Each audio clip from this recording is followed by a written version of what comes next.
이거를 제가 먼저 조금 깔고 진행하고 싶고요. 작년에 또 저희가 피드백을 많이 받았었습니다. 오늘도 쓰시겠지만 그래서 이제 뭐 좋은 말씀 해주신 분들도 있고 또 이제 따끔한 충고도 해주셨는데 저희가 이제 그 한 가지 말씀드리고 싶은 건 이게 난이도 문제입니다. 난이도가 어떤 분에게는 또 너무 쉬울 수 있고요. 어떤 분에게는 여전히 너무 어렵습니다. 많은 분들이 계시기 때문에 작년에 이제 피드백을 받아가지고 보니까 그래도 저희가 미디엄쯤에 맞춘 것 같더라고요. 왜냐면 이제 좋다는 분들이 계셨고 여전히 뭐 너무 어렵다, 너무 쉽다 많이 계셨는데 저희가 아무리 저기 생각을 많이 해봤는데 뭐 이제 난이도를 왔다 갔다 하는 건 역시 이제 어려운 점이 있고 그러면 이제 조교를 늘려서 저희가 이제 오늘 또 정밀의료에 대해서 조금 말씀드리겠지만 좀 이렇게 수준에 맞춰서 정밀 실습을 할 수 있게 좀 하자. 그래서 조교 수를 조금 늘렸고요. 그래서 진행하시다가 조금 못 따라가겠다 어렵다 싶으시면은 이제 그 손을 들어서 좀 해주시고 또 나는 사실은 너무 쉬워서 오늘 배울 거는 다 알고 있다. 그래서 뭐 다 끝나고 이제 뭐 할 것도 없다 그러면은 또 그래도 한번 말씀해 보십시오. 그러면 또 더 어려운 태스크를 줄 수도 있습니다. 저희 조교들이. 그래서 고민을 해봤었습니다. 저희가. 그거를 조금 감안을 하고 저희가 좀 시작을 하고 싶습니다. 일단 저한테는 이제 1시간 이론 강의가 주어졌는데 이론 강의 오늘의 이제 주된 목적은 이론 강의보다 실습 강의이기 때문에 저의 이론 강의는 오늘 실습을 무사히 진행할 수 있을 정도의 백그라운드만 전달하는 것으로 목표를 하겠습니다. 그래서 일단 저의 목적은 지노믹 데이터에 대한 어떤 기본적인 설명을 드리는 것입니다. 여기서 NGS 데이터를 한 번이라도 다뤄보신 분 계신가요? 손 한번 들어주시죠. 많이 안 계시네요. 네, 좀 계시네요. 그래도 네, 조금 계시고요. 뭐 한 번도 안 다뤄보신 분들이 이제 계실 거라서 저는 일단 그분들에게 설명을 드린다는 생각으로 진행을 하고 있습니다. 오늘 제가 이제 백그라운드는 그래도 이제 갑자기 뜬금없이 NGS 데이터를 딱 던져주고 시작하자 그러면 이제 무슨 백그라운드에서 이게 진행되는지 모르니까 유전체 데이터까지 지금 진행해 온 그런 이제 발전 과정에 대해서 간단하게 설명을 좀 드리고요. 그다음에 이제 우리가 주로 다룰 NGS 테크놀로지에 대해 설명을 드리고 아마 이게 오후에 싱글셀 시퀀싱 진행할 때도 이어질 겁니다. 그 데이터가 어떻게 생겼는지 그 이해를 조금 드리고 그래야 이제 실습을 무사히 넘어갈 수 있게 만들어 드리고요. 그 다음에 이제 분석 과정에 대해서 일단 실습에 하실 것들을 간단히 먼저 어떤 분석 과정들로 이루어지는지를 말씀드리고 결과물에 대한 이해를 돕는 것으로 이론 강의를 마치겠습니다. 저희가 이제 유전체라는 것 자체도 어떤 분들은 유전체라는 용어조차도 이제 생소하실 수 있는데 유전체라는 것은 사실은 이제 유전자를 뜻하는 지인의 어떤 뭐뭐체 그거의 집합을 뜻하는 OM이라는 전미사가 붙어서 이제 지인이 지놈이 되는 것입니다. 사실 이제 옴으로 끝나는 것들을 많이 보셨을 텐데요. 프로틴이 옴이 되면 프로티옴이 되고요. 뭐 트랜스크립트가 옴이 되면 트랜스크립톰이 되고요. 어쨌든 요즘에 이제 많은 바이올로지의 굉장히 중요한 분야가 이런 개별 지인이나 트랜스크립트, 프로틴을 다루는 것에서 걔네들의 집합을 한꺼번에 다뤄서 생명 현상을 탐구하는 쪽으로 많이 이제 진행이 되고 있었습니다. 그래서 G는 이제 지놈이 되었고요. 저희가 이제 지인을 다루다 보니까 지네틱스의 역사에 대해서도 이제 넘어갈 수가 없는데 사실은 지네틱스라는 것은 굉장히 젊은 학문입니다. 굉장히 젊은 학문이고 시작된 지뭐 기껏해야 100년 조금 넘은 정도인데 처음에 시작은 뭐 여러분들이 뭐 일반 생물학에서도 다 시작하셨듯이 멘델로부터 시작한다고 생각하시면 됩니다. 그래서 멘델이 이제 발견한 이런 유전의 법칙, 당시에는 이제 물질이 뭔지도 몰랐던 상태에서 어떻게 뭐 어떤 형태로 어떤 규칙에 의해서 진행되느냐 유전 물질이 있다는 것을 밝혀낸 게 기껏해 한 40년 전일 것입니다. 그 정도 됐었고요. 유전 물질이 정확히 뭔지도 모르던 상황이 이제 계속 진행되다가 유전 물질이 당시에 처음에 뭐 다양한 정보를 이제 후손에게 전달하기 위해서 복잡한 분자 구조를 가지는 생체 물질이어야 되는데 뭐 단백질인 것 같기도 하고 뭐 다른 것 같기도 하다가 그게 이제 DNA임을 밝힌 게 불과 한 80년 전밖에 안 됐습니다.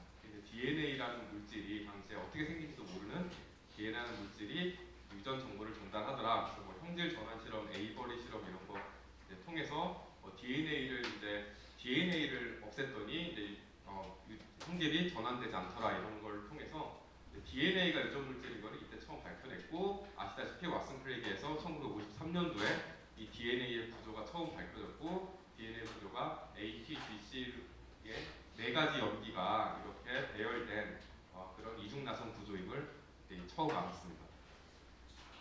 그게 53년도고 그럼 이런 이중나선 물질에 들어있는 염기 서열 ATGC의 조합이 생명 현상에서 무엇을 의미하느냐라는 것은 얘네들이 세 개씩 모여서 코돈을 형성하면서 그 세 개가 하나의 아미노 에이시드를 코딩한다. 그래서 결국은 우리가 DNA에서 바라보는 서열이란 게 그것이 만들어낸 단백질의 아미노산의 서열이다라는 것을 그 다음에 이제 밝혀냈고요. 결국 DNA 시퀀스가 변하면 단백질의 시퀀스가 변할 수도 있고 안 변할 수도 있지만 변하게 되면은 이제 우리가 실제로 혁명 현상을 해야 되는 그런 단백질들이 이제 망가지면서 질병도 일으킬 수 있고 사람마다 모습도 다르게 할 수 있고 여기 연결고리가 생겼습니다. 그 다음에 이제 결국 그래서 DNA가 어떤 서열로 이루어졌냐가 진짜 중요하구나를 알았기 때문에 우리가 사람에게서 DNA 서열을 읽어내는 기술이 필요했게 됐고 그때 이제 생얼 시퀀싱이 등장하면서 처음으로 사람들의 DNA 서열을 읽을 수가 있게 되었습니다. 이게 이제 그러면서 이제 읽게 되면서 그럼 우리가 궁금해했던 그런 어떤 질병의 원인이 과연 이런 DNA 서열의 변화인가를 사람들이 열심히 탐구했겠죠. 그래서 질병을 가진 사람과 가지지 않은 사람을 구별해서 열심히 DNA 서열을 읽어보고 하다가 그 둘 사이의 다른 점들을 찾아나가기 시작했습니다. 그러면서 이런 발견들이 일어났죠. 그래서 옛날에 교과서에 나왔던 경상적혈구 빈혈증 같이 이렇게 레드블러드 셀이 이렇게 변화하는데 요거의 원인이 뭐냐 봤더니 결국은 어떤 DNA 시퀀스의 한 부분, 딱 한 위치 여기에 키가 A로 변했을 뿐입니다. 그 사이민이 A로 변했을 뿐인데 그것이 코딩하는 단백질의 아미노산이 글루타믹 에이시드에서 말린으로 바뀌게 됐고 단백질 3차 구조가 아시는 분들은 아시겠지만 아미노산 하나만 체인지가 돼도 3차 구조는 굉장히 많이 변할 수가 있습니다. 그게 이제 굉장히 데미징한 변화였다는 것을 알아내서 얘가 결국 원인이다. 이렇게 질병과 DNA 서열을 연관을 시키기 시작했습니다. 이런 게 1970년도, 80년도쯤에 굉장히 많이 일어났던 유전학 연구고요. 그러다 보니까 그런 여러 가지 질병들에 대해서 특히 유전병들의 원인을 밝혀내기 위해서 많은 DNA 시퀀싱이 이루어졌습니다. 이런 생걸 시퀀싱으로. 그래서 이제 이런 헌팅턴 무도증 같은 것들, 헌팅턴 무도병 같은 것들이 이제 어떤 가게에서 특히 많이 일어나는 것을 밝혀내고 그런 가게의 사람들을 열심히 시퀀싱을 해가지고 그 사람들 간의 DNA 서열의 차이를 비교했더니 이런 변화가 있더라. 그래서 그때 당시 이제 모든 진이 다 밝혀지지도 않았지만 어떤 진에서 어떤 정상인 사람들은 쭉쭉쭉쭉 ATGC가 이어지다가 갑자기 CAG 하는 이제 그렇게 반복되는 영역들이 있는데 정상인 사람들은 이런 CAG가 35개 이하로 반복되는데 헌팅턴 무도병을 가진 사람들은 40개 이상 CAG가 있다. 결국은 요 몇 개 안 되는 CAG 개수의 차이로 사람이 이제 이거 거의 다 이제 예후가 안 돼서 돌아가시는 걸로 알고 있고요. 이렇게 되더라. 그러니까 이게 얼마나 중요한가를 사람들이 알아내게 됐습니다. 그러면서 결국은 이 생얼 시퀀싱이라는 방법을 이용해서 시퀀싱을 하는데 저희가 유전 전체 크로모솜 다 보시면 아시겠지만 굉장히 길고 복잡하기 때문에 어느 위치를 시퀀싱해야 되는지를 대부분 모릅니다. 모르기 때문에 그 위치를 찾아나가는 게 굉장히 중요한데 그런 점에서 굉장히 어려운데 그러지 말고 한 개체 전체 DNA의 시퀀스를 전부 다 알고 있으면 우리가 이런 질병의 원인이 되는 유전자를 찾아나가는 게 좀 더 쉬워지지 않을까라고 사람들이 이제 기술의 발전과 함께 자신감을 가지기 시작해서 하나씩 개체를 이제 시퀀싱 전체를 다 해내기 시작했는데 이게 바로 제가 말씀드린 G인에서 G놈으로 넘어가는 그런 시간이었습니다.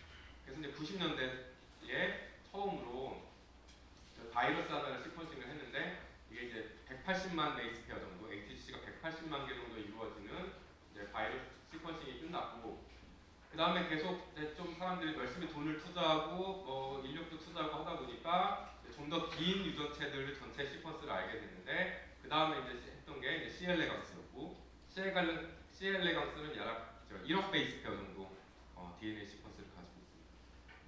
그 다음에 이제 결국은 사람도 할 수 있겠다라는 자신감을 갖고 이제 사람에 대해서도 시작을 했던 거죠. 그래서 이게 이제 잘 아시는 굉장히 유명한 이제 휴먼 지놈 프로젝트, 인간 게놈 프로젝트라고 불렸던 그 프로젝트입니다. 그래서 1990년도에 시작을 했고 목적은 전체 사람 유전자의 처음부터 끝까지 DNA 시퀀스를 다 읽어보자라는 게 목적이었습니다. 근데 이제 이게 워낙 사람 유전체가 크다 보니까 아무리 미국이 잘 살아도 미국 혼자 다 끝낼 수는 없기 때문에 여러 나라가 컨소시엄을 구성해서 시작을 했고요. 그래서 결국은 테크놀로지는 뭐냐면 아까 보여드렸던 생걸 시퀀싱을 열심히 많이 하는 겁니다. 열심히 많이 해서 다 조각조각 나눠서 다시 다 이어붙이면은 결국 다 끝이 나지 않겠냐 해서 최종적으로는 2003년, 13년 동안 전 세계가 시퀀싱을 해서 약 3조 원의 돈을 쓰고 처음부터 끝까지 인간 유전체를 다 시퀀싱 해냈습니다. 그러면서 이제 인간도 드디어 유전자에서 유전체 시대로 넘어갔습니다. 그래서 우리가 이거를 포스트 게놈 시대라고 이제 부르게 됩니다. 게놈 시퀀싱이 끝났기 때문에 포스트 게놈이다.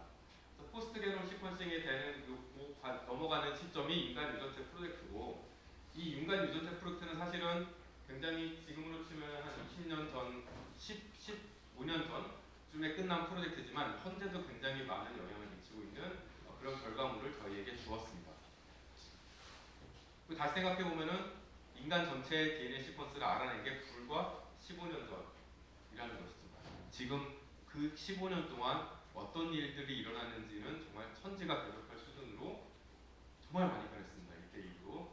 갓 인간 유전체가 처음부터 끝까지 일어났을 때 이것의 결과물은 뭐냐면 그냥 HDC입니다. HDC라는 그런 서열이 처음부터 끝까지 그냥 있는 텍스트 파일 하나가 나온 거라고 보시면 됩니다.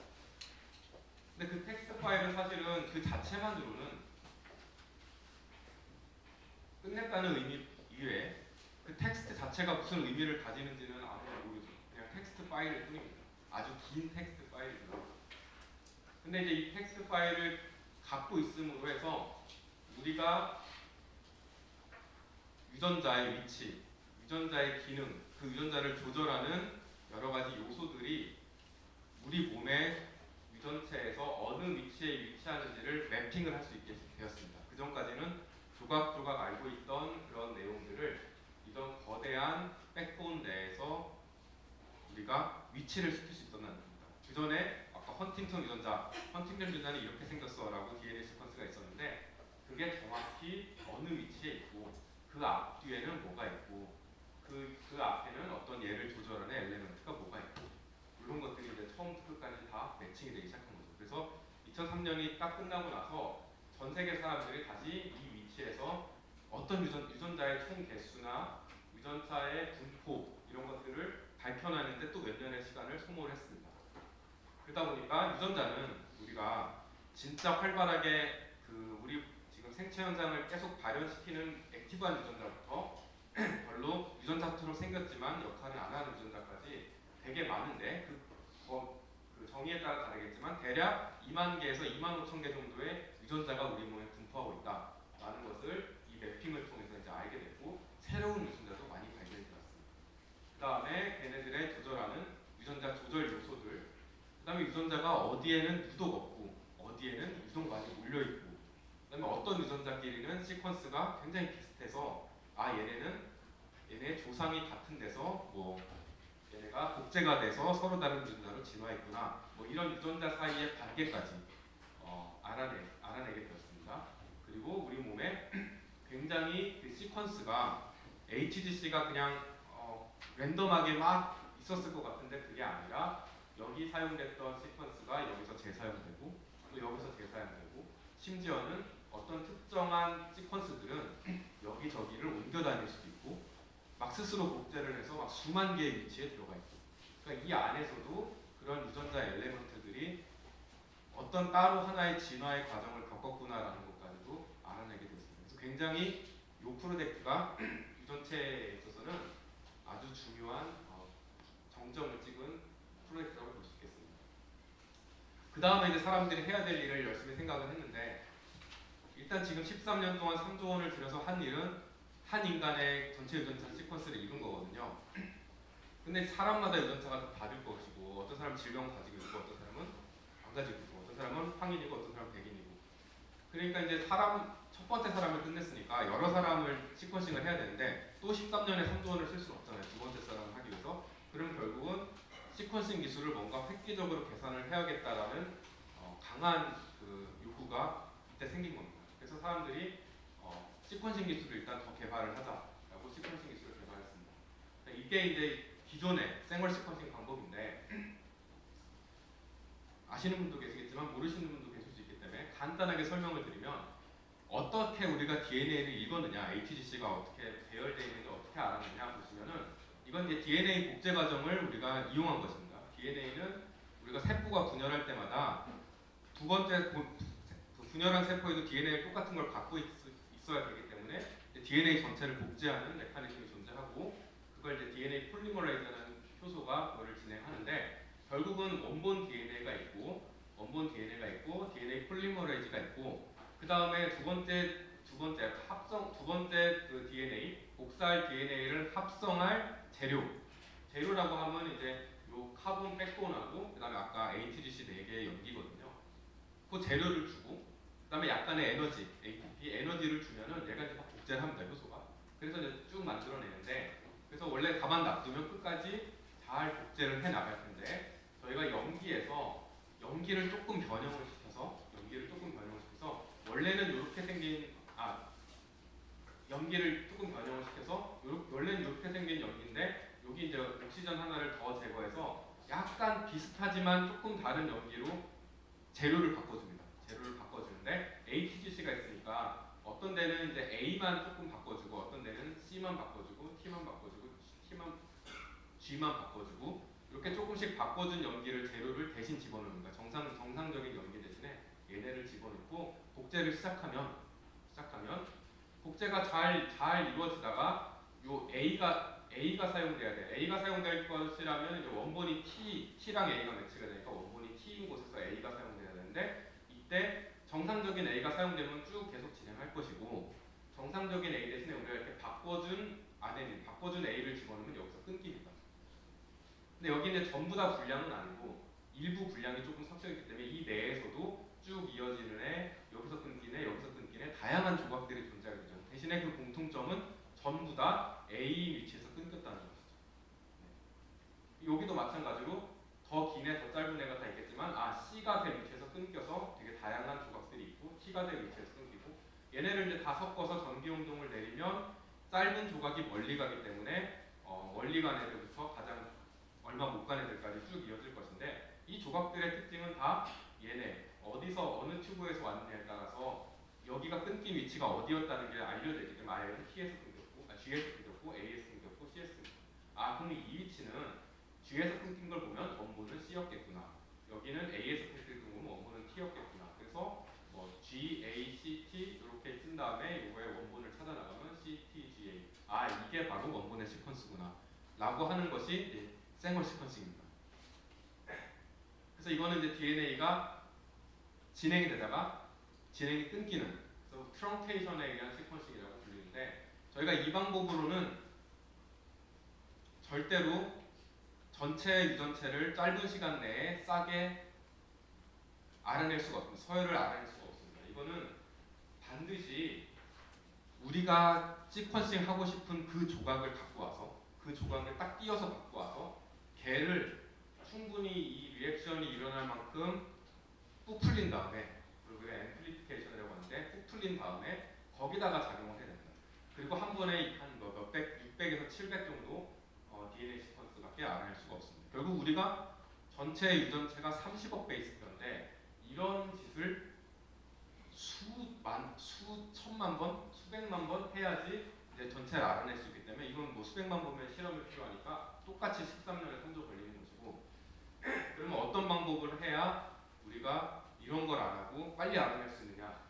그래서 이제 처음 개발된 시퀀싱 방법이 현재 현 일루미나라는 회사가 보유하고 있고, 개발 자체는 예전에 솔렉사라는 회사가 개발했었습니다. 그걸 일루미나가 사갔어요. 그 기술을 사가서 뭐 몇십 배, 몇백 배 이상의 지금 이익을 내고 있는 그런 기술입니다.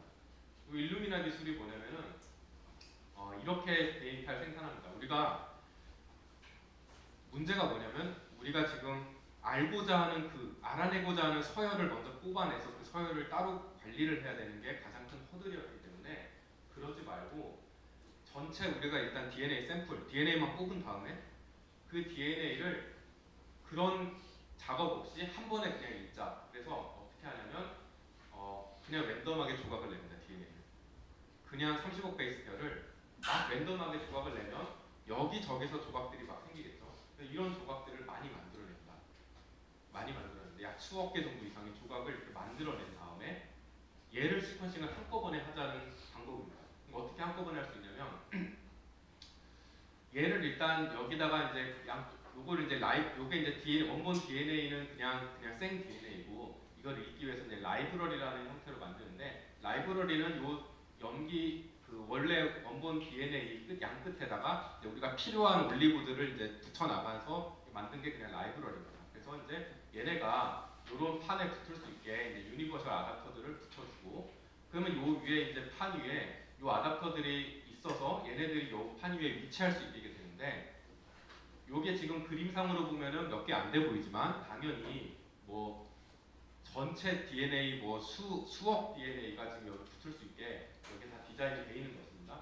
그래서 여기 위에다가 이제 우리가 지금 갖고 있는 샘플의 DNA 조각을 위치시키면, 얘네들이 DNA가 굉장히 가늘기 때문에 요 판 위에서는 나름 등성 위치를 하게 됩니다. 전체 DNA를 잘라서 집어넣고 등성 아답터에 하나씩 붙으면서 위치를 하게 되고요. 근데 이 상태에서 시퀀싱을 바로 하려면 이게 다 그냥 싱글 싱글 몰레큘 조각이 있어서 이 신호가 안 잡힙니다. 너무 작기 때문에 얘네들을 이제 앰플리피케이션 해야 되는데, 얘네들을 요 판 위에서 앰플리피케이션을 PCR로 하는데, 그럼 PCR로 하되 여기 밑에를 한쪽을 붙여놓은 상태에서 PCR을 하니까 얘네들이 막 솔루션 내에서 섞이거나 하지 않고 그 근처에서 그냥 다 앰플리파이가 됩니다. 그래서 여기 요 한 가닥이었던 게 이제 PCR을 여기서 몇 번 하다 보면 이렇게 클러스터를 이렇게 되고요. 요 클러스터들은 당연히 다 하나의 조각에서 왔기 때문에 같은 시퀀스를 공유하는 그런 클러스터가 됩니다.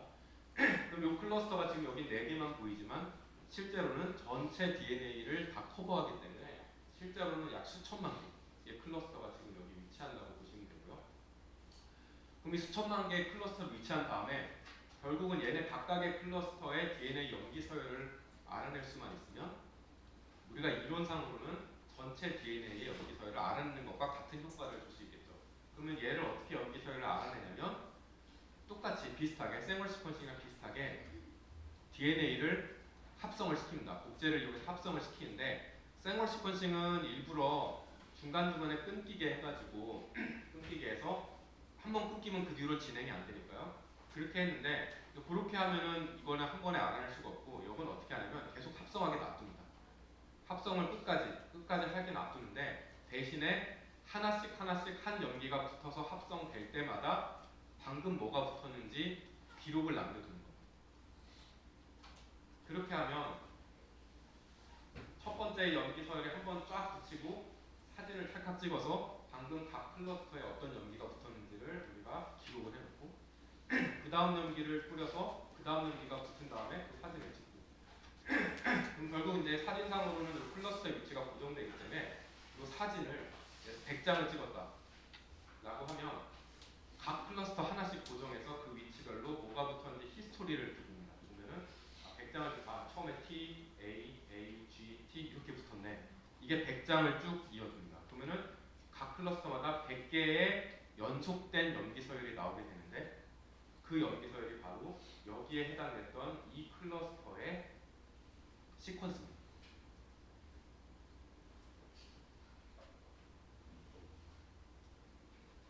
이해되시나요? 아, 이게 큰일 났네. 아, 이게 벌써 30분이 지났는데 큰일 났네. 네. 이 요거는 사실은요. 그럼 제가 유튜브에서요. 일루미나 시퀀싱이나 치시면요. 기가 막힌 동영상이 나옵니다. 해설과 함께 애니메이션이 3D로 팍 나오는데 제가 요 설명으로 하실 거예요. 저는 이걸 2010년부터 했으니까 거의 10년째 이 일만 하고 있어요. 밥 먹고.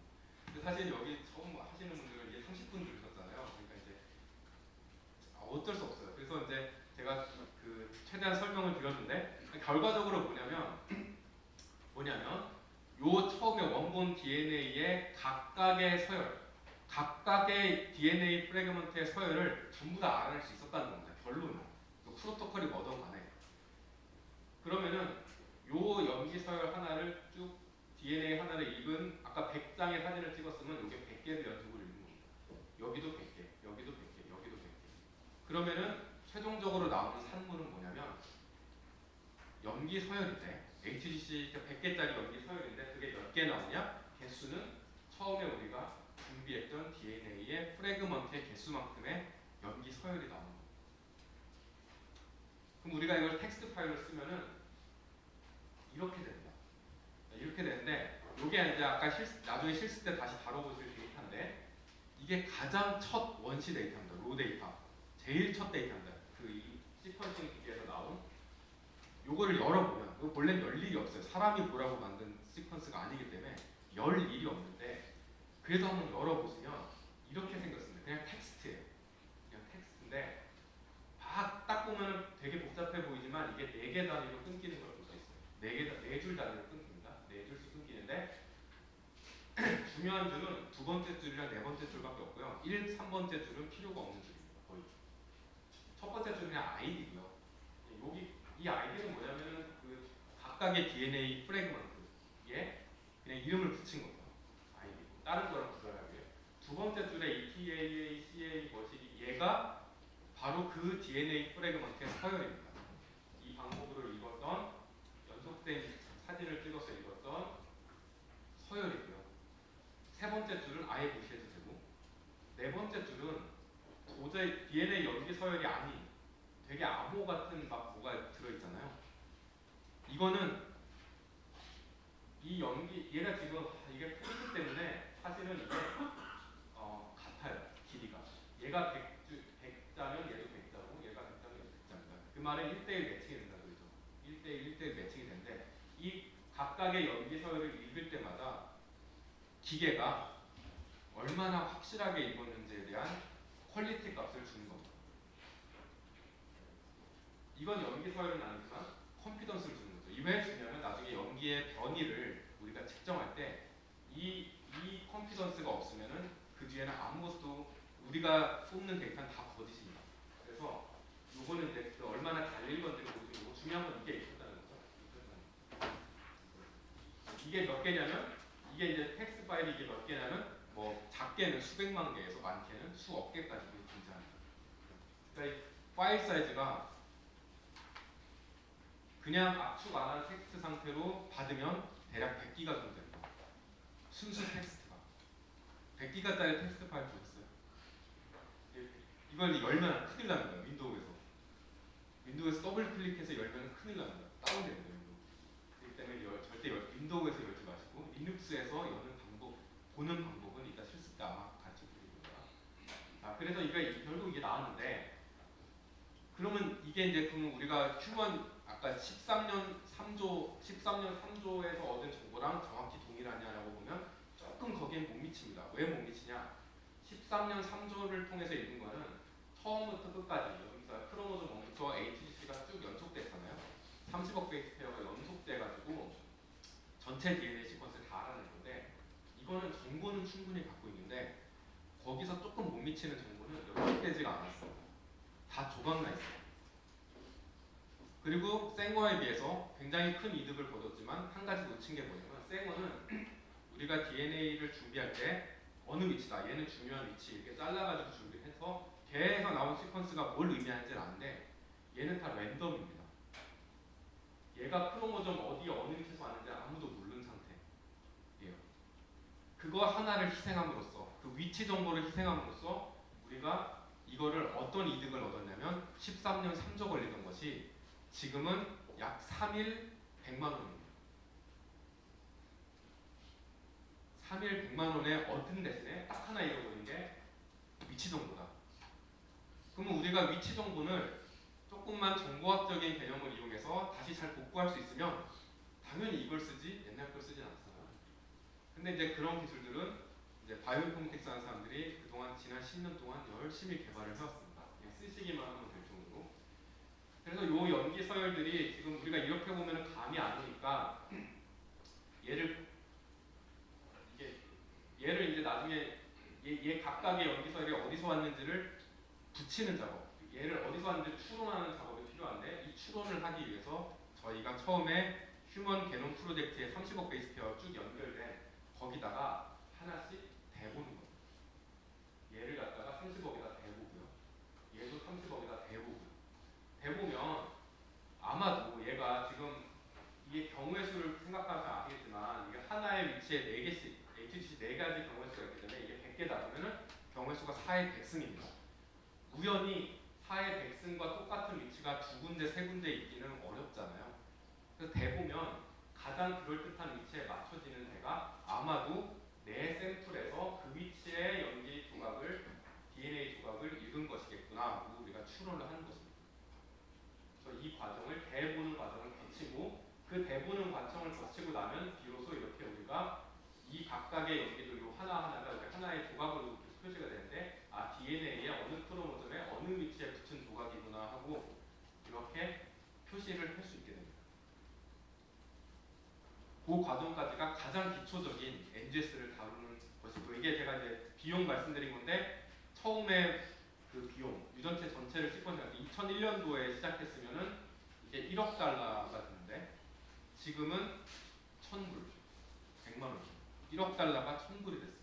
시퀀싱을 하는데 이렇게 요즘은 조금 이게 밑으로 안 떨어져서 저희가 좀 서운한데 왜냐면 이게 싸져야 저희도 같은 연구비로 더 많은 사람들을 시퀀싱할 수가 있거든요.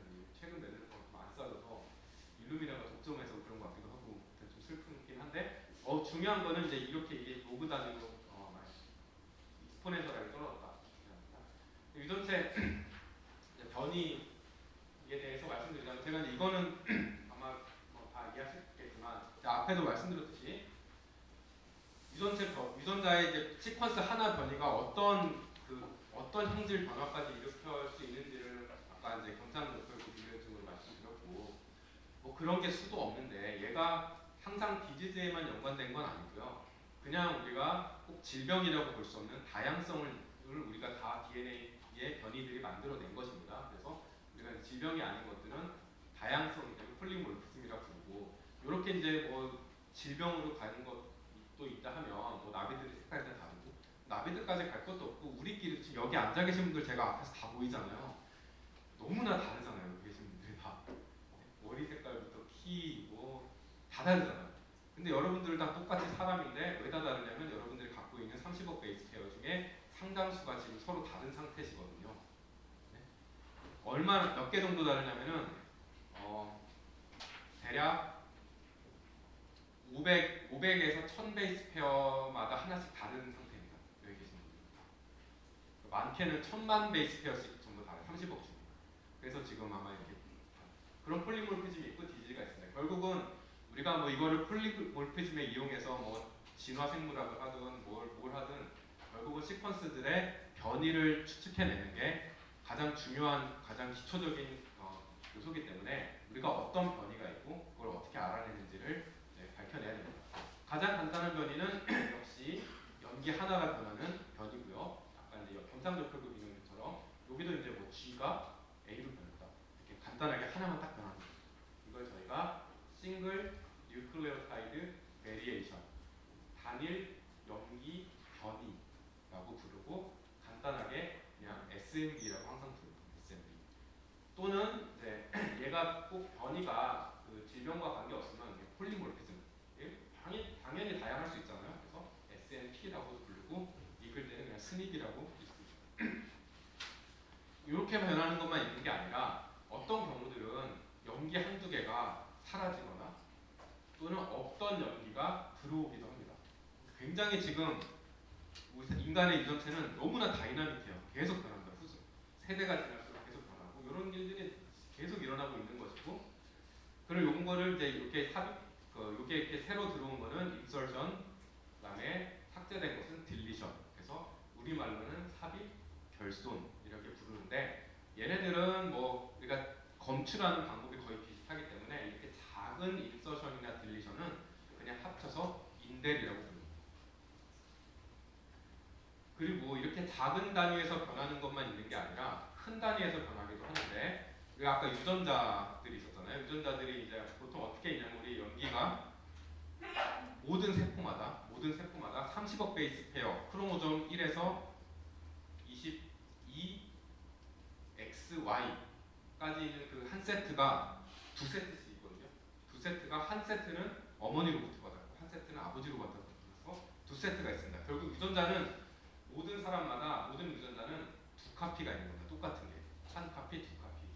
그래서 두 카피씩을 갖고 있는데, 걔네가 이제 이런 인서션이나 딜리션이나 뭐 복제나 이런 거에 의해서 갑자기 세 카피, 네 카피, 다섯 카피 늘어나기도 하고, 있던 게 0카피, 한 카피 사라지기도 합니다.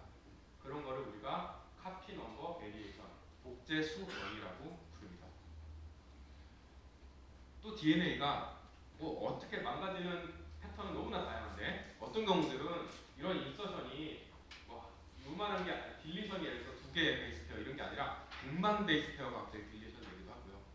어떤 경우들은 그냥 크로모좀 하나가 통째로 더 생기거나 없어지거나 하기도 하고요. 어떤 경우들은 두 개의 따로 떨어져야 될 크로모점이 서로 갑자기 교차가 되면서 얘가 여기 걸 좀 나눠갖고 얘가 여기 걸 좀 나눠갖고 이런 형태로 막 하기도 합니다. 굉장히 많은 일이 일어나고 있거든요. 실제로는 그런 교차 같은 거는 지금 옛날에 그 CML이었죠. 그 류케미아 그거의 원인이잖아요. 그런 그 질병들을 일으키기도 하고요.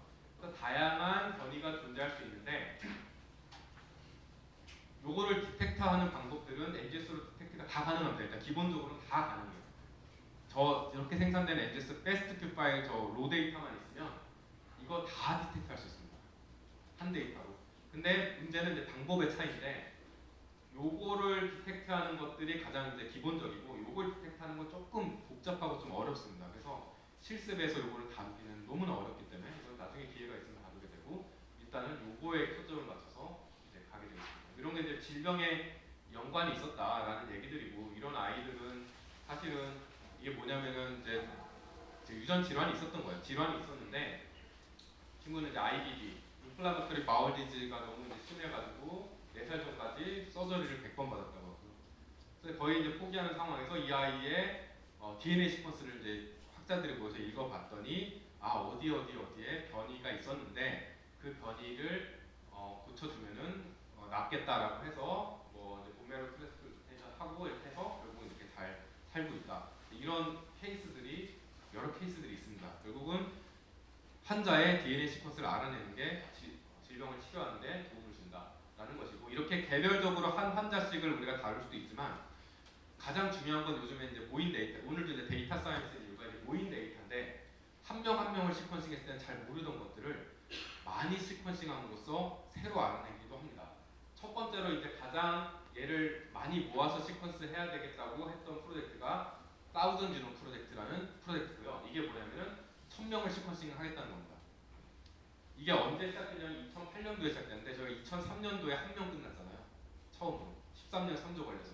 근데 갑자기 5년 있다가 1000명을 하기로 이제 시작을 했죠. 그러니까 사람들이 처음에는 야 이게 말이 되냐, 이 돈을 다 어떻게 하냐. 근데 아까 보여드린 NGS 기술 그 그래프 떨어지는 거 보였잖아요. 그 가격. 그래서 덕분에 얘가 원래 1000명 시퀀싱 하기로 했다가 2500명 시퀀싱 했습니다. 너무 싸져가지고 점점. 얘는 뭐냐면은 전 세계 사람들을 인종 간의 DNA 차이를 보기 위해서 여러 그 전 세계에서 선별된 그 사람들을 뽑아가지고 1000명을 채운 겁니다. 그래서 미국 사람도 있고 뭐 유럽 사람도 있고 중국 사람도 있고 다 있고, 한국 사람은 있었을까요? 없었을까요? 없었습니다. 저희가 이제 여기, 근데 한국은 나중에 따로 좀 하고 있고요. 우리나라가 지금은 제가 보기에는 그래도 연구 잘 많이 좀 올라왔는데, 이때 이제 처음에 시작될 때는 사실 이 분야 쪽에 굉장히 좀 늦었었던 것 같아요. 그래서 이제 1000명을 시퀀싱을 했었고 결국은 알아낸 게 아까 보여줬듯이 야 그러면은 백인이랑 뭐 코케이션이랑 예를 들어서 뭐 중국 뭐 상하이에 있는 사람이랑 얼마나 다르냐 맵도 다 그려볼 수 있고요. 아 확실히 이 사람들 간에 많은 차이가 있고 이 사람들 간에 뭐 조금씩 차이가 있고 그럼 우리가 옛날에 진화 이런 거 볼 때 보면은 뭐 아프리카에서 출발 사람들이 이렇게 이동하고 이렇게 이동했던 그런 사실들도 사실은 이런 DNA를 통해서 검증이 되는 겁니다. 그 인종 간의 유사성을 보고 그다음에 얘네들의 인종 간의 DNA 차이가 심지어는 그 사람들의 식성이나 약물 반응성에도 영향을 미친다. 어떤 사람들에는 약물을 더 많이 써야 되고 어떤 사람들은 약물을 잘 안 듣고 이런 것까지도 우리가 이런 모인 데이터를 통해서 알아낼 수가 있었고요.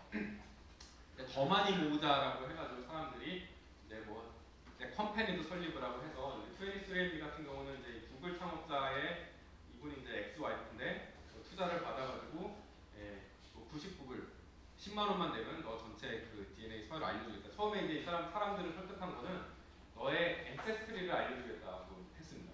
근데 우리나라 사람은 별로 안 궁금하거든요. 그냥 한국 사람일 것 같잖아요. 근데 이제 미국 같은 데의 사람들은 다인종이고 그 인종끼리 많이 섞여 있다 보니까 야 내 조상은 어떤 인종이었지? 라는 사람 궁금증을 자극한 겁니다. 그래서 이제 아까 사우전즈룸 데이터에서 그런 거 다 이미 있잖아요. 그런 걸 이용해서 그 사람들의 DNA 서열을 좀 알면은 아 너는 야 47.4% 뭐 이스테이션이고 30점 유로피안이고 이렇게 뭐 많이 섞인 사람도 있었겠죠. 이런 거 알아주면서 여기다가 동의를 받게 합니다. 내 정보가 나중에 따로 뭐그 다른 컴퍼니에 우리가 또 제공도 할 수 있고 제3자 뭐 이런 동의를 받아가지고 최근에 이 세네스리언비가 천만 키트를 팔았거든요. 1000만 명 중에 80%가 이걸 동의를 했대요. 800만 명이잖아요. 그런 정보들이 지금 모여 있는 것들이 어마어마한 가치를 가지고 이걸 가지고 그냥 팔아서 또 돈을 벌 수 있습니다. 이런 얘기들을 많이 하고 있고요. 그 다음에 또 질병을 특히 이제 캔서 같은 거를 보기 위해서 캔서도 이제 한 환자 한 환자만 보면은 뭘 잘 모르니까 아 그러면 20개 넘는 캔서 종에 대해서 우리가 한 캔서당 작게는 200명에서 많게는 1000명까지를 환자를 다 모집합니다. 그래서 그 사람들 전부 다 시퀀싱을 해요. 그러면 무슨 일이 일어나면 예를 들어서 브레스트 캔서다라고 하면 브레스트 캔서 환자 뭐 600명을 시퀀싱을 다 했습니다. 다 하면은 환자끼리 다 캔서라고 전부 다 똑같은 변이가 있는 게 아니거든요. 어떤 환자들은 그러니까 환자마다 다 변이가 다를 텐데 어떤 변이들은 그 환자들 내에서 굉장히 여러 번 반복 동일하게 나옵니다. 그런 것들은 뭐냐면 바로 브레스트 캔서의 원인이 되는 변이라는 것을 우리가 알 수 있게 되는 것이고요. 또 어떤 변이들은 환자 내에서 클러스터를 이룹니다. 이런 변이, 이런 변이, 이런 변이 클러스터를 이루게 되고요. 그러면은 그 변이의 원인에 따라서 사실은 질병 치료나 약 개발이 달라져야 되는데 그게 정밀의료입니다. 결국은 이 시퀀스 이런 모인 시퀀스가 정밀의료를 이뤄낸 것이고 이게 TCJ 환자가 지금 대략 15,000명 정도, ICGC가 한 25,000명 정도 암 환자를 모았고요. 그러다 보니까 아예 이제 그냥 인종 전체 인구 아마 이제 전 세계 인구를 전체를 시퀀싱할 날이 오게 될 텐데 이제 더 큰 꿈들을 가지고 이제 여러 가지 일들이 벌어지는데 지노믹스 잉글랜드는 이제 하나의 컴퍼니인데 내가 10만 명을 훌쩍 시퀀싱을 하겠다 그래서 뭐 레어 디지즈나 캔서 이런 환자들을 모집해서 10만 명 시퀀싱을 끝냈습니다.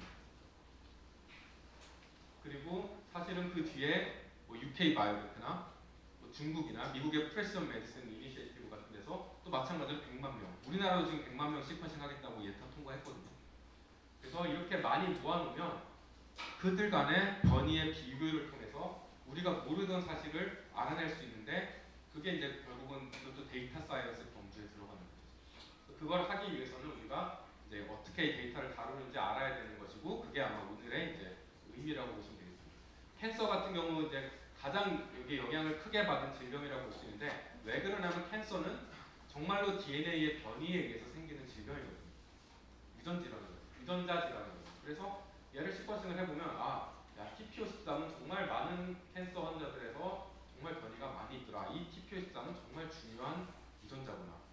그 다음에 뒤에 뭐 KRAS나 CDK2나 이런 그런 많이 나타나는 반복적으로 많이 나타나는 유전자들이 암을 일으키는 유전자라는 것을 알게 되고 이것도 이제 굉장히 깊게 들어가면 너무나 심오한데 이 변이의 형태 이런 것들을 잘 보면 얘네들이 암에서 하는 롤까지도 알 수 있습니다. 얘는 온코진이고 얘는 튜머 서프레서진이고 얘랑 얘는 유독 같이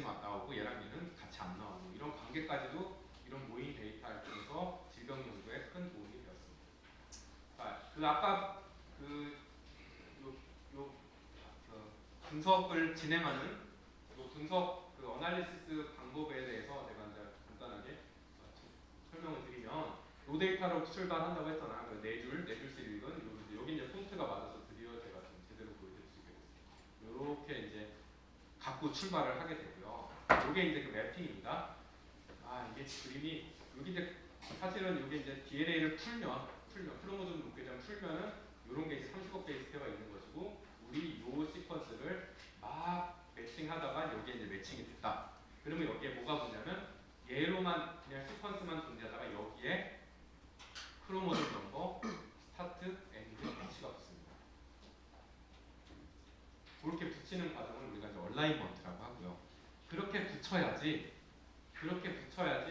여기에 어떤 변이가 있었다고 했을 때 얘가 DNA 상에서 어느 크로모점에 어디가 변한 건지를 알 수 있거든요.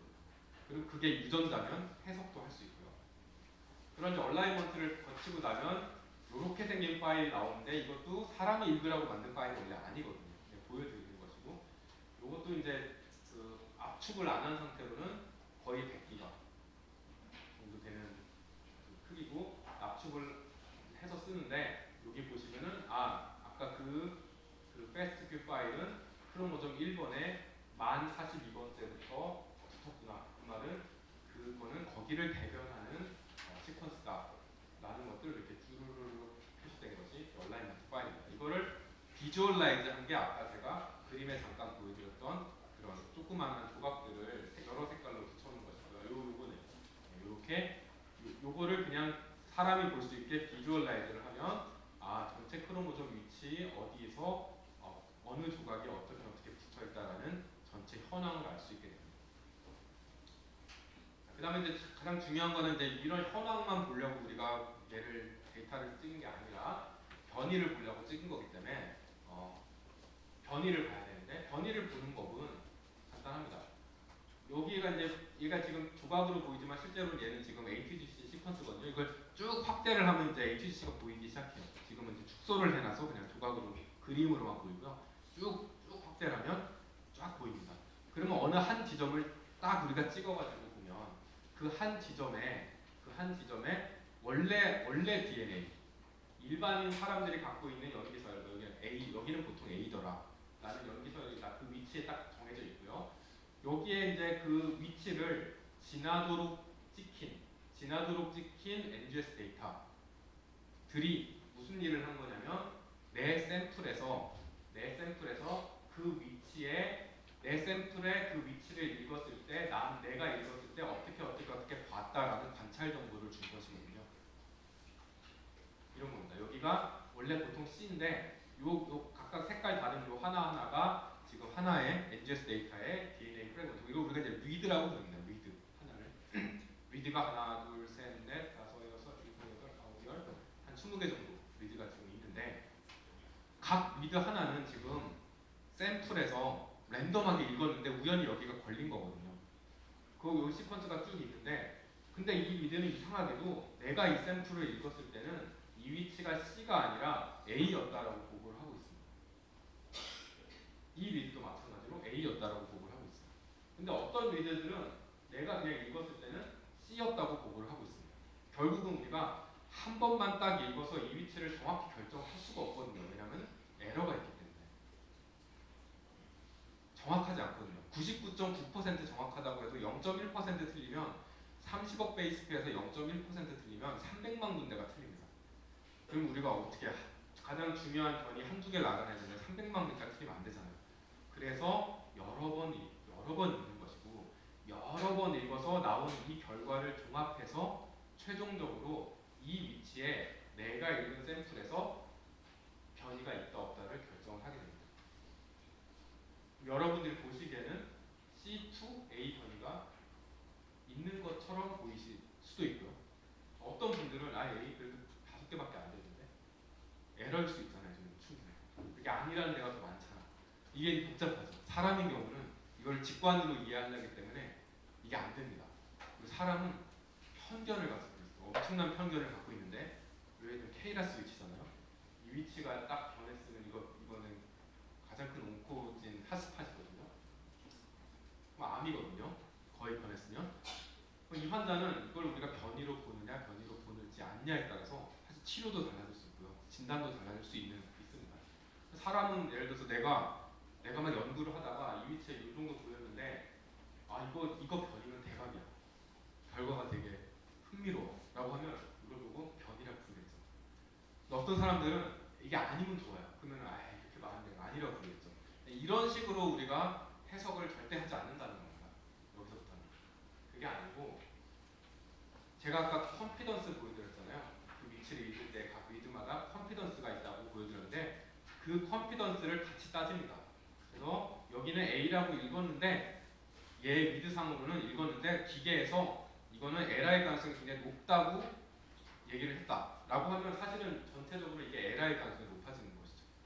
얘가 되게 하이 퀄리티였다라고 하면 진짜 변이가 있었을 수 있는 것이고 또 고려해야 될 점이 전체 읽었는데 많이 읽었는데 아주 극소수만 이런 극소수만 얘를 보고 하면 이건 또 LR 확률이 높죠. 왜냐하면 그 샘플 내에 실제로 요만큼의 비율만 변이가 존재했다고 봐야 되는데 그게 또 의미가 있는 거가 또 봐야 되고 여기 보시면은 커버리지 4055x 이 위치가 위드가 지금 4055개가 붙어 있고요. AF가 12, 알리 프리퀀시가 12%다. 4055개 중에 12% 정도가 얘를 A로 부른다. 그럼 이거는 변이가 있는 겁니다. 이런 거를 따지게 되는데 사람이 못 따지기 때문에 도구를 이용해서 따지는 것을 아마 이따 실습 때 진행할 겁니다. 그 도구는 저희가 생각할 수 있는 모든 가능성과 엄격한 확률 모델이 그 안에 들어있습니다. 그래서 그거를 의미를 그렇게 해석하셔야 되고 그 다음에 이제 변이가 이제 끝나고 나면 변이들의 셋이 막 나올 거예요. 변이들이 막 나올 텐데 그 변이가 생각보다 많이 나올 겁니다. 많이 나오는데 전부 다 의미가 있지는 않거든요. 대부분은 그러니까 이렇게 열심히 우리가 그 분석을 했지만 여전히 이런 에러, 시퀀싱 에러뿐 아니라 다른 핸들링이나 이런 데서 오는 DNA 데미지나 이런 에러들이 아직도 많고요. 그거를 다 필터한 다음에도 변이를 보면은 그냥 별 질병과 상관없는 점라인 변이들, 다양성을 주는 변이들이 여전히 많고요. 그 다음에 그 중에 아주 극히 일부가 진짜로 피노타입과 뭔가 연관이 있기 시작하거든요. 그래서 이런 아직도 많은 변이 내에서 중요한 변이를 찾아내는 그런 추가 분석 과정을 반드시 거쳐야지 뭔가 해석할 수 있는 것들이 나오기 시작합니다. 그러면 우리가 이런 해석 과정은 되게 여러 가지 정보를 사용해야 되는데 결국은 우리가 DNA가 변했을 때 이게 아미노산의 변화를 만들어내느냐 만들어내지 않느냐에 따라서 나눌 수 있겠죠. 얘가 아미노산의 변화를 만들어내면 아무래도 단백질 영향을 크게 미칠 것이니까 더 중요한 그 변이가 될 것이고 그대로 있으면 덜 중요하겠죠. 근데 물론 그대로 있다고 아예 의미가 없냐? 그대로 얘를 변화시키지 않아도 중요한 변이가 아직도 많이 있습니다. 그럼에도 불구하고 우리가 우선순위를 매긴다고 하면 이렇게 단백질의 변화를 일으키는 애들 그 다음에 아예 단백질이 트랜슬레이션 과정에서 그냥 스탑되게 그냥 끊겨버리는 스탑 코돈을 코딩하거나 아니면 원래 스탑이 있어야 되는데 스탑이 없어지면서 계속 이런 것들은 단백질에 더 큰 영향을 미치기 때문에 아무래도 우리가 더 중요하게 생각해야 되는 그런 변이가 됩니다. 그리고 또한 얘가 단백질을 코딩하는 위치에 있지 않더라도 예를 들어서 얘가 엑손에서 인트로 스플라이싱을 하는 굉장히 중요한 위치들이 있는데 거기에 변화가 있다고 해요. 그럼 얘가 이제 스플라이싱이 안 되거든요. 그러면 이제 또 단백질에 굉장히 큰 영향을 미치겠죠. 그런 변이들의 그 어떻게 우리가 이제 펑셔널 기능적인 그 결과 이 펑셔널 컨시퀀스를 일으킬 것인지를 해석을 해야 되고요. 그 다음에 또 인델도 마찬가지입니다. 인델 우리가 한두 베이스 페어가 빠지는데 잘 보시면은 우리가 3개씩 나눠서 코돈들이 아미노에시드를 코딩하고 있기 때문에 인델이 3의 배수로 빠지느냐 3의 배수가 아니게 빠지냐에 따라서 결과가 엄청나게 크게 차이가 납니다. 3의 배수로 빠지면 깔끔하게 아미노산 하나만 딱 빠지거나 들어가거나 해서 우리가 프레임이 변하지 않기 때문에 인프레임이 됩니다. 근데 만약에 하나나 2개가 빠져 3의 배수가 아니면 그거는 그 뒤부터는 싹 밀립니다. 그러면서 코돈이 완전히 바뀌는 거죠. 다. 얘는 뭐 두말할 거 없이 얘가 훨씬 큰 영향을 미칠 수 있기 때문에 이걸 우리가 프레임 시프트 뮤테이션이라고 하고 프레임 스플리트 뮤테이션이 당연히 기능적으로 큰 영향을 미칠 거죠. 그래서 우리가 이것도 정확히 정답은 없습니다. 정답은 없지만 아무래도 뭐 이런 변이들이 좀 더 중요하지 않겠냐. 우선순위를 굳이 매기자면 이런 식으로 매기기도 하고요. 근데 요즘은 이제 이렇게 하기도 하지만 아예 모인 데이터를 이용해서 이런 위치들은 그냥 정상인에도 많이 발견되더라. 아니면 이런 위치들은 정상인은 절대 없더라. 뭐 이런 정보들까지 이용해서 우리가 얼마나 얘가 기능적으로 데미지를 주는지를 알 수가 있습니다. 또한 이렇게 똑같은 유전자를 우리가 여러 종에서 비슷한 호몰로그들을 갖고 있을 텐데 그 호몰로그 상에서 그 단백질이 굉장히 컨저브드 돼 있으면 그 위치는 단백질의 기능에서 아주 중요한 역할을 한다고 생각을 합니다. 그 위치에 변화가 있는 거라 이렇게 막 변화가 있어도 되는 위치랑 또 다르겠죠. 그래서 이걸 단백질의 그런 그 에볼루셔널 컨저베이션 스코어를 이용해서 우리가 또 구하기도 하고 아예 3D 스트럭처 상에서의 어떤 변화를 일으킬 것인지를 예측을 하기도 합니다. 이런 다양한 예측 방법을 통해서 최종적으로는 우리가 이 변이가 얼마나 임팩트가 있는지를 찾아내는데 거기도 마찬가지로 이런 거를 우리 대신 해주는 많은 툴들이 개발이 되어 있습니다. 이런 것까지도 아마 실습에 들어갈 것이라 생각이 들고요. 결국은 우리가 얘를 의료나 그런 데 쓰려고 만든 것이기 때문에 지금 암도 마찬가지입니다. 암 지금 그 병원에 가시면은 다 보험수가 적용돼서 유전체 검사 가능하시거든요. 그러면은 이렇게 환자의 검사, 치료 검사 보면 지금까지 제가 보여드린 모든 시퀀싱 과정부터 변이 분석 과정까지를 다 거쳐서 이렇게 깔끔하게 레포트가 옵니다. 그래서 암기는 이런 변이를 가지고 있고 여기에 쓸 수 있는 약들은 데이터베이스 모두가 뭐가 있고 또 지금 이 약에 여의치 않은 경우에 클리니컬 트라이얼에는 이런 것도 들어갈 수 있고 이런 정보들을 의사에게 다 줍니다. 이게 이제 정밀도로 그 다음에 우리가 이런 시퀀싱을 하기 위해서 전체 유전체를 다 시퀀싱 할 필요도 없고 사실은 유전자를 코딩하는 단백질을 코딩하는 위치만 이렇게 한 1, 2%만 시퀀싱을 하거나 아니면 그것도 다 볼 필요 없어서 난 유전자 100개만 보는데 그래서 100개만 따로 시퀀싱을 하기도 하는데 이런 건 이제 홀 지놈 시퀀싱이라고 하고 이거는 전체 엑솜 영역이니까 홀 엑솜 여기는 우리가 타겟해서 시퀀싱한다고 해서 타겟해서 시퀀싱이라고 합니다. 그래서 의료에서 우리가 이제 환자를 검사하거나 할 때는 이렇게 너무 다양한 유전들을 다 본다고 해서 얘가 뭔가 액션을 취할 수 있는 게 아니기 때문에 이렇게 선별된 위치만을 시퀀싱을 해서 분석을 하기도 하고 그러나 리서치를 할 때는 이제 이런 쪽으로 가서 새로운 걸 더 발견하기도 합니다. 목적에 맞게 쓰면 되고 이렇게 이제 프레시전 메디슨 우리가 알고 있는 모의 데이터를 통해서 알고 있는 변이들 그리고 그 변이들에 맞춰서 개발된 여러 약들 이걸 이용해서 사람들이 들어올 때마다 우리가 변이를 검사해서 거기에 가장 알만한 약을 주자는 게 프레시전 메디슨이고 이게 지금 이미 거의 시작이 되었다고 볼 수가 있겠습니다. 뭐 더 나아가서 아주 고급으로 가자면 우리가 이런 변이 분석을 정말 잘해서 사실은 우리가 뭐 암 조직을 얻지 않고 그냥 혈액에서도 암에서 나와서 떠다니는 DNA의 아주 미세한 조각들의 변이까지도 알 수 있지 않느냐. 아예 또 뭐 예를 들어서 산정검사 이것도 이제 서비스 하고 있죠. 뭐 산모가 이제 그 고위험 산모인 경우에 폐하 양수 검사를 하지 않고 그 폐하에 있을 수 있는 그런 유전 변이를 질병을 산모의 혈액으로부터 얻어낸다. 이런 다양한 기술들이 지금 발전을 하고 있는 상황입니다. 시간이 딱 됐고요. 네. 강의는 이상으로 마치겠습니다. 감사합니다. 혹시 질문 있으신가요? 네. 저는 그 레퍼런스 지놈, NGS 같은 경우 반드시 레퍼런스 지놈이 필요한 상황이잖아요. 대부분 필요합니다. 그래서 그것도 좀 궁금한데 그러면은 NGS는 새로운 스피시스에 대해서는 접근이 불가능한 거예요? 되게 좋은 질문이신데, 그러니까 NGS 레퍼런스 지놈이 없는 경우에, 그러니까 스피시스가 레퍼런스가 없는 경우에 NGS는 불가능하냐? 가능합니다. 저희가 이제 여기는 다루지 않지만 여러 분석 방법 중에 이제 지놈 어셈블리라는 분석법이 있습니다. 어셈블리는 뭐냐면 저희가 예를 들어서 어떤 아예 모르던 새로운 종에서 NGS를 시퀀싱을 찍으면 랜덤한 시퀀스가 나오잖아요. 걔네끼리 퍼즐을 맞추듯이 연결을 시키는 겁니다. 왜냐면은 우리가 똑같이 잘리지 않고 랜덤하게 됐기 때문에 일부 리드와 일부 리드는 오버랩이 있잖아요.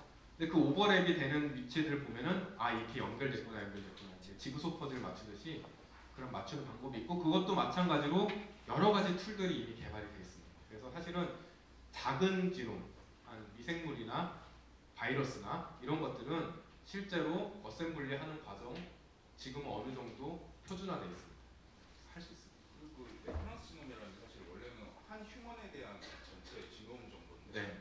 그 저희가 보통 거기서 이게 커먼 시퀀스라고 얘기하는 게 어떻게 그러니까 그 사람 그것도 일단 일 개인의 어떤 유전 정보였기 때문에 네. 이게 어떤 식으로 결정되는 네. 근데 질문이 뒤에 들리시나요? 들리시나요 질문이? 그러니까 안 들으셨구나.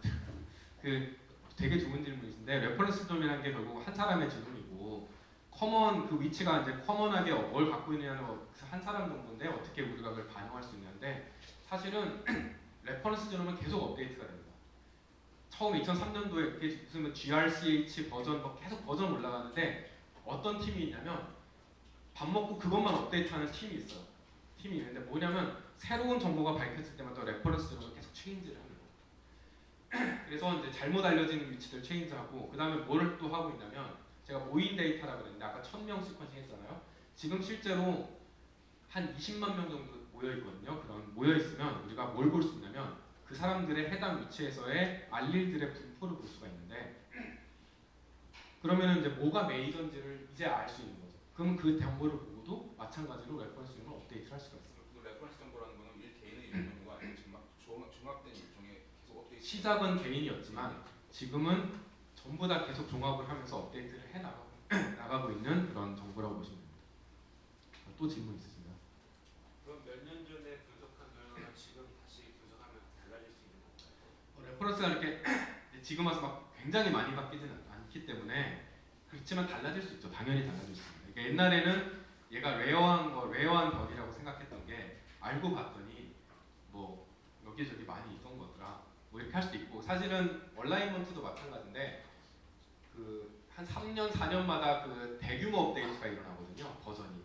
그러면은 이제 이전 버전의 레퍼런스 지놈에 붙인 거랑 그 다음 버전에 붙인 거랑은 거의 호환이 안 될 정도로 차이가 납니다.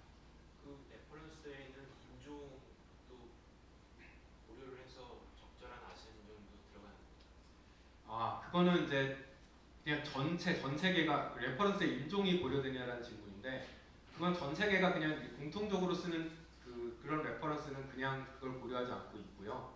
그렇지만 각각의 나라나 인종마다 한국인 참조 유전체 뭐 사업 이런 게 있거든요. 예를 들면 한국인을 가장 잘 대변하는 레퍼런스는 이거다라고 해가지고 사실은 또 만들어냈습니다. 실제로 있고요.